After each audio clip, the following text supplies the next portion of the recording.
من بهش گفتم دکتر دمت گرم، شنیدم توی بیمارستان دولتی میری عمل میکنی. گفت من فقط بیمارستان دولتی میرم سید جان، بیمارستان خصوصی نمیرم، فقط دولتی عمل میکنم. بعدم موندم، به خاطر بچه مملکت موندم. یعنی کسی که میتونه راحت هر کجای جهان بخواد بره. الان با حضور آقای پزشکیان که من فکر میکنم اشتباهی ایشونو گذاشتن، یعنی اشتباه کردن که یه آدمی رو گذاشتن که نه مشکل اقتصادی داره، نه مشکل سیاسی داره، نه مشکل اخلاقی داره، هیچی.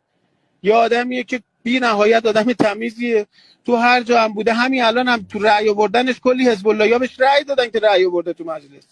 یعنی آدمیه که سلایق مختلف سیاسی بهش رأی میدن، قبولش دارن، آدم موجهیه.